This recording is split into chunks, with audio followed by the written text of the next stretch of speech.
हाँ, तो फिर आया समतल दर्पण में लेक्चर फिर से। पिछले वीडियो में समतल दर्पण होता जा रहा है न्यूमेरिकल और प्लस में थ्योरी दोनों ध्यान से पढ़िएगा। समतल दर्पण में फुली कंसेप्ट के साथ आपको दिया जा रहा है इस आईटीसी के चैनल के माध्यम से, तो थोड़ा सा ध्यान से समझेंगे। समतल दर्पण का प्रॉपर्टीज में एक और गुण आया है, यहाँ पे कह रहा है कि जब समतल दर्पण को थीटा डिग्री के कोण पर घुमा दिया जाए, समतल दर्पण को ही थीटा डिग्री पर घुमा दिया जाए। थीटा डिग्री का मतलब 10 degree, 20 degree, 30 degree and so, मतलब कुछ भी कोई डिग्री पर घुमा दीजिए, इसलिए यहाँ पे थीटा डिग्री रख दिया। तो ये कह रहा है जब थीटा डिग्री पर हम घुमा देंगे तब परावर्तित किरण जो होगा कितना डिग्री पर घूमेगा। तो मान लेते हैं बाबू ये यहाँ पे समतल दर्पण है, ठीक है ना, यहाँ पे एकदम अस्थिर पड़ा हुआ है, ठीक है। अभी इसको कोई छेड़छाड़ नहीं कर रहे हैं। मान लीजिए यहाँ पे एम है और यहाँ पे क्या है, ए समतल दर्पण का नाम हमने दे दिया। जब समतल दर्पण में प्रकाश आपतित होगा, प्रकाश क्या होगा, आपतित होगा। थोड़ा सा ध्यान से देखेंगे, जब यहाँ पे आपतित हो रहा है मान लेते हैं, तो परावर्तित भी लौट कर होगा, जाएगा तो जब टकरा के वापस जाएगा तो ये कह रहा है यहाँ पे, कहने का मतलब अगर 30 डिग्री पे हो रहा है तो परावर्तित भी कितना डिग्री पे होगा जी, 30 डिग्री पे। मान लेते हैं यहाँ पे अगर ये 30 डिग्री है आई का मान, तो आर का मान कितना डिग्री हो जाएगा, 30 डिग्री हो जाएगा। अगर 40 डिग्री मान है, जब आई का मान यहाँ पे, ये आई का मान हो गया, आर का मान हो गया। समतल दर्पण में यदि आई बराबर 30 डिग्री माना कर जा रहा है तो आर का मान कितना डिग्री पे जाएगा, 30 डिग्री पे जाएगा।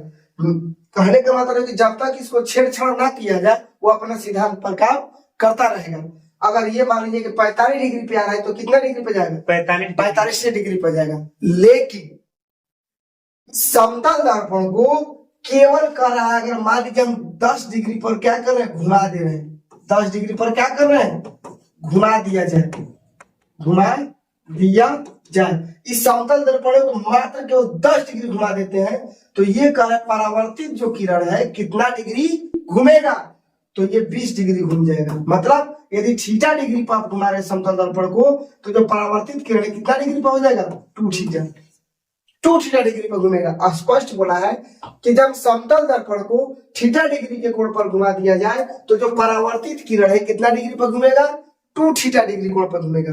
तो आप बताइए यदि समतल दर्पण को 10 डिग्री के कोण पर घुमा दिया जाए तो परावर्तित किरण जो है कितना डिग्री पर घूमेगा जी, 20 डिग्री पर। अगर मान लीजिए 15 डिग्री के ऊपर घुमा दिया जाए तो कितना डिग्री पर घूमेगा, 30 डिग्री पर घूमेगा।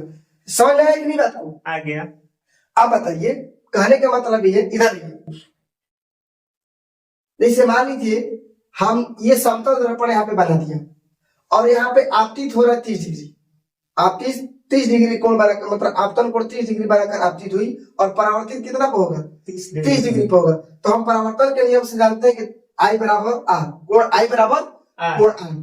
लेकिन यहाँ पे आपको एंगल किस पर दिखाना है, आप ही बताइए। जब 10 डिग्री घुमाए हैं तो इस रेखा को, मतलब आपतित किरण को घुमाए कि परावर्तित किरण को घुमाए हैं कि अभिलंब को घुमाए हैं, मतलब ये हुआ आपतित किरण, क्या हुआ, आपतित किरण, ठीक है ना। और ये हुआ ए जिसको हम नॉर्मल बोलते हैं अभिलंब, और ये हुआ आपका क्या, परावर्तित किरण हुआ ना, परावर्तित किरण।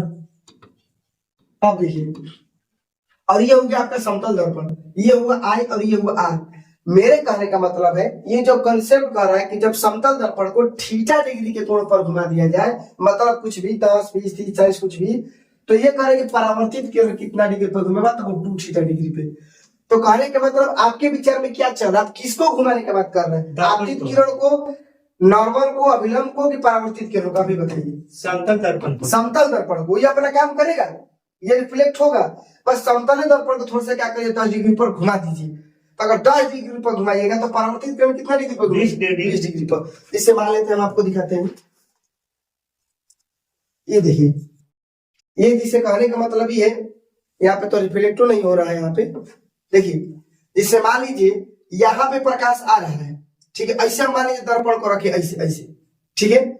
इतना रखने के बाद में दर्पण को ऐसे रख ले तो प्रकाश इधर से आ रहा है, आ रहा है, आने के बाद में यहाँ से टकरा कर वापस जा रहा है कि नहीं, इधर से आ रहा है प्रकाश, और रिफ्लेक्ट होकर प्रकाश किधर जा रहा है, जा रहा है उसी माध्यम में, जिस माध्यम में प्रकाश आया उसी माध्यम में प्रकाश गया।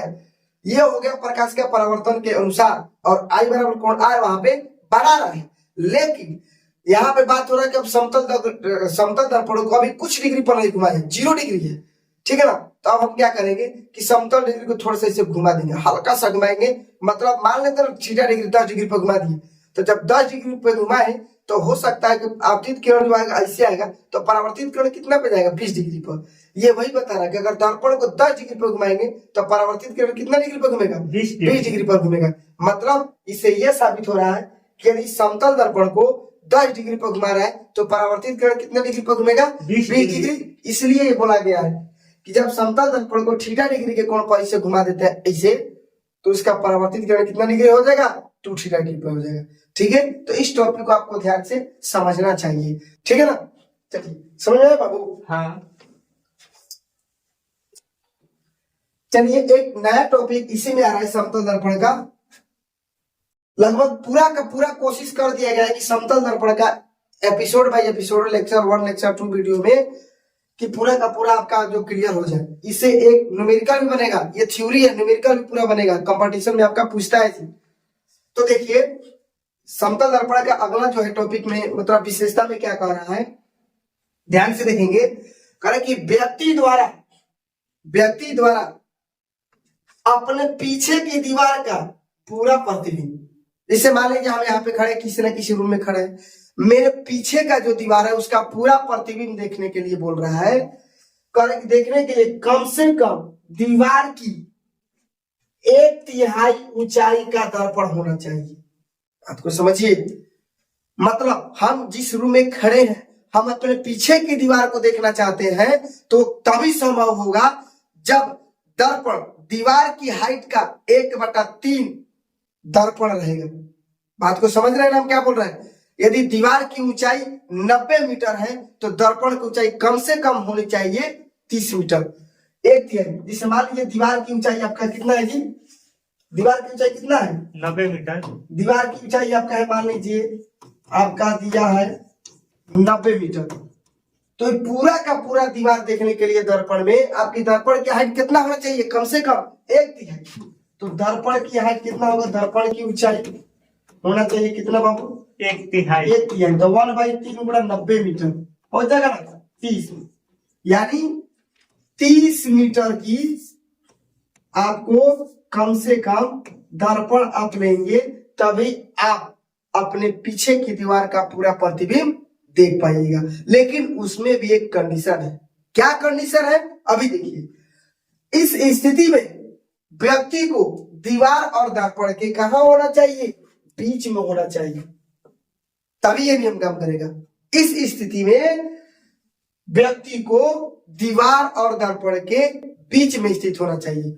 एक बार फिर से हम रिपीट आपको कर दें कि मान लीजिए कोई कमरा है, एक रूम है, उसमें एक कोई व्यक्ति है, वो चाहता है कि मेरे पीछे का दीवार जो है हम समतल दर्पण में देख पाए। ठीक है, पूरा जितना उसका हाइट है दीवार का, पूरा उसका हाइट दर्पण में आपको वो व्यक्ति देखना चाहता है। तो हमने ये बताया कि वो जब भी प्रतिबिंब देखेगा तो दीवार की हाइट का 1/3 हिस्सा जब उस दर्पण का हाइट का ऊंचाई रहेगा उसका, तभी पूरा अपने पीछे का प्रतिबिंब देख पाएगा। लेकिन इसमें भी एक शर्त है कि वह व्यक्ति दीवार और दर्पण के बीच में जब खड़ा होगा तभी ये देख पाएगा, अदरवाइज नहीं देख पाएगा 1/3 हिस्सा में।